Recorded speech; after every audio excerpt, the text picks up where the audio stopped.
Hi everybody, and welcome to or back to my channel. Happy New Year! My name is Crystal Bay, and today we are going to be talking about 5 things I learned during my second year of marriage. This is a part 2 to the first video that I did, 5 things I learned in my first year of marriage. Go ahead and check that out. But let's go ahead and jump right into it.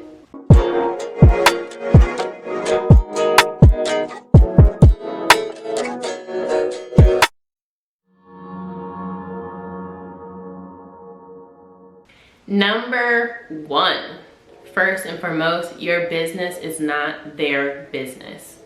By this I mean your business is not for everyone else to know, particularly, especially, you know, family and friends and all of that stuff. I was watching Married at First Sight and one of the experts actually made this point, and he said friends and family who you tell, you know, certain things to, that moment is locked in time for them. So you guys may get over it and you guys may make a certain decision and you guys may do this, that, and the third, but whatever you tell an outside source is locked in time for them and they're never gonna forget it, even if you move past it. Also, you don't want 1,000 other opinions if you're trying to make a big decision about something. In my view, if you're a unit with you and your spouse. You're not a unit with you, your spouse, your mom, your dad, your spouse's mom, your spouse's dad, your siblings, their siblings. You know what I mean? It just gets a little too complicated. So that's my first piece of advice. The lighting is really gonna go in and out. I'm sorry, I'm using, you know, the sun. So yeah, your business is not their business. That's number 1. Number 2, you can't be together all the time, but you must still be intentional about your marriage while y'all are apart. This is especially true if you are a military spouse like me, or if your spouse travels a lot, or if you travel a lot. It's easy when you're away to be wrapped up in what you're doing away. What I used to do, I used to kind of put my husband secondary to whatever I was doing because I wasn't there. I assumed that he didn't still need my attention at the same level because I was away. That's not a fair assumption for everybody. I definitely had to learn was to still give him some of my attention, whether that be through FaceTime or through phone conversations or texting, or just, you know, small little things that you can do to be intentional about time with your spouse even though you're away from them. I find that that's really important. You know how they say absence makes the heart grow fonder. If you're just absent and not really interacting, I think it's kind of hard to build up that excitement for when you get back. Take that how you will.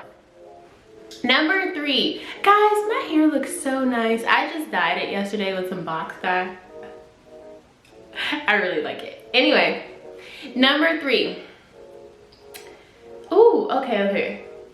Number 3, if your partner will move the mountains, be willing to do the same. Match their energy. Do some things that make them happy just because they make them happy. It's a good idea to figure out what that balance is between obviously like your comfort and safety and all of that, but also making those big grand gestures as well. You know, like if you have a very romantic partner, you gotta match that romance, sis. I mean, you gotta be, you know, do the big gestures. Because a lot of the times, the way that people show love is how they would like to receive love.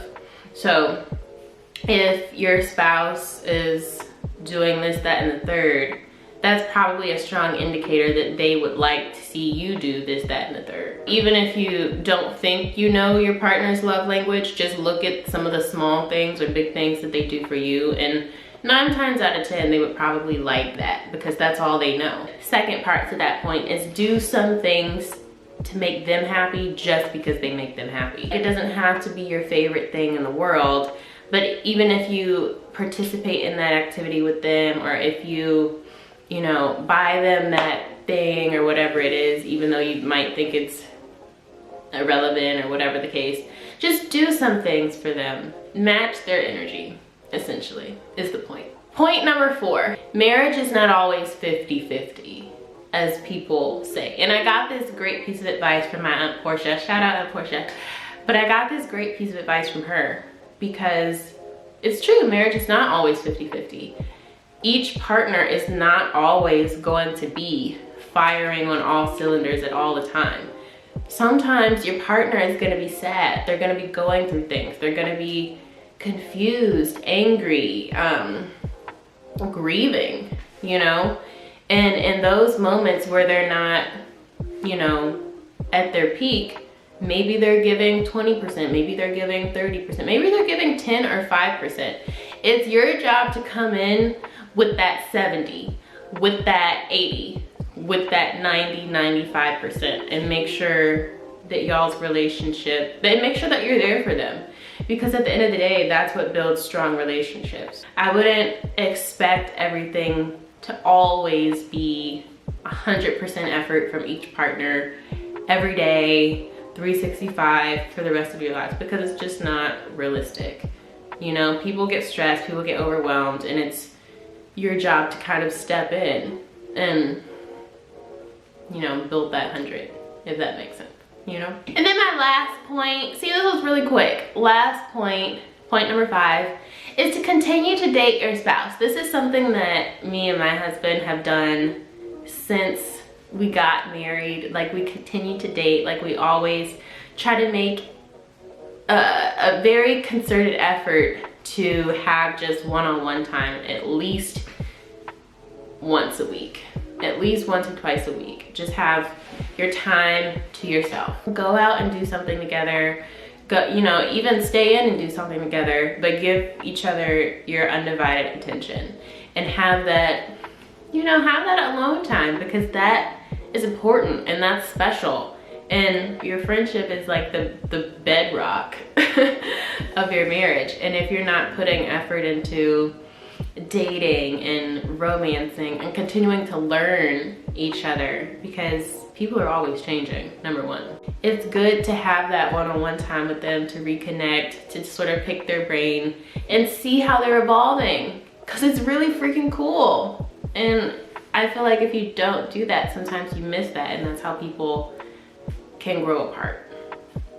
So those are 5 things I learned during my 2nd year of marriage. If you guys want me to continue doing this every year, I can definitely make it a thing. I actually really enjoy doing these because it sort of gives me a chance to reflect on the things that I've learned that year, and, you know, sort of holds me accountable and, you know, all of that good stuff. So yeah, that's the video. If you guys liked it, definitely give me a thumbs up. Please subscribe to my channel. Thank you so much for all of my subscribers. I really do love and appreciate you guys so much. Yeah, I think that's it. Oh, turn on the bell, the post notifications, so that you're notified whenever I upload. It's kind of sporadic. I'm not even gonna hold you guys up. I know that, and I'm sorry about it. But thank you for rocking with me anyway. That's it. I'll see you guys in the next one. Bye.